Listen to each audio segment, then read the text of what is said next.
திருவிளையாடல் படத்துல இசைத்தமிழ் நீ செய்த அருஞ்சாதனைன்னு ஒரு பாடல் கேட்டிருப்பீங்க. அதுல ஒரு வரி வரும், சிவலிங்கம் சாட்சி சொன்ன கதையும் பொய்யோ அப்படின்னு ஒரு வரி வரும். அது என்ன சிவலிங்கம் சாட்சி சொன்ன கதை? சொல்றேன் கேளுங்க. மதுரையில ஒரு கணவன் மனைவி. கணவனின் பெயர் அரதனகுப்தன். காவிரி பூம்பட்டினத்தில் அவருடைய தங்கையும் தங்கையின் கணவரும் 2 பேரும் இறந்துட்டதா செய்தி வருது. அரதனகுப்தன் மட்டும் தனியா காவிரி பூம்பட்டினம் போறார். அங்க ஈமச்சடங்குகளை எல்லாம் செஞ்சுட்டு அவங்களுடைய ஒரே பெண்ணு, குமரி பெண் ரத்னாவளி, அந்த பெண்ணை அழைச்சிட்டு அப்படியே வரார்.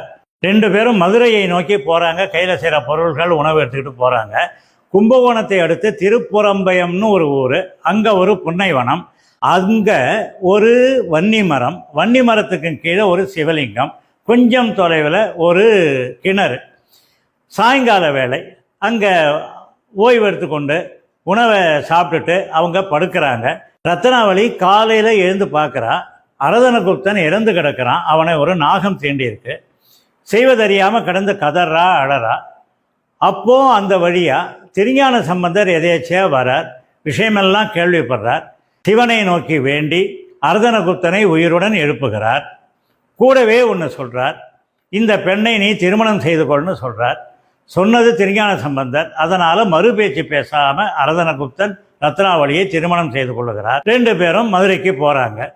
முதல் மனைவி இதை பார்க்கிறார். அவளுக்கு பயங்கரமாக கோபம் வருது. நீதிமன்றத்துக்கு போகிறாங்க. நீதிபதிகள் அங்கே இருக்காங்க, நீதிமான்கள். இது நடந்தது உண்மையானு கேட்குறாங்க. ஆமாம் அப்படின்னு அரதனகுப்தன் சொல்கிறான். அந்த பொண்ணும் சொல்கிறா. இல்லை, அதுக்கு சாட்சி சொல்லுங்க அப்படின்னு கேட்குறாங்க. சாட்சி யாரும் இல்லை, வன்னிமரம், சிவலிங்கம், கிணறு, இந்த 3 தான் சாட்சிங்கிறாங்க. எல்லாரும் விழுந்து கொள்ளுன்னு சிரிக்கிறாங்க. இந்த 3ம் வந்து சாட்சி சொல்லுமா அப்படின்னு முதல் மனைவி கேட்குறார்.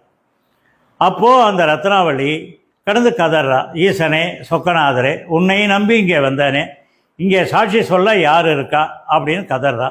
அந்த சமயத்தில் ஒரு அசரீரி கேட்குது, நாங்கள் சாட்சி சொல்லுகிறோம். எல்லாரும் திரும்பி பார்க்குறாங்க. அங்கே திருப்புறம்பயத்தில் இருந்த வன்னிமரம், அந்த சிவலிங்கம், அந்த கிணறு 3ம் திடீர்னு அங்கே தோன்றுது. எல்லாருக்கும் ஒரே ஆச்சரியம். சிவன் அசரீரியா சொல்றார், இவர்களுடைய திருமணம் நடந்தது உண்மைதான், திருஞான சம்பந்தர் வாக்கால் அப்படின்னு சொல்றாங்க. எல்லோரும் உண்மை அறிந்து நமஸ்காரம் பண்றாங்க.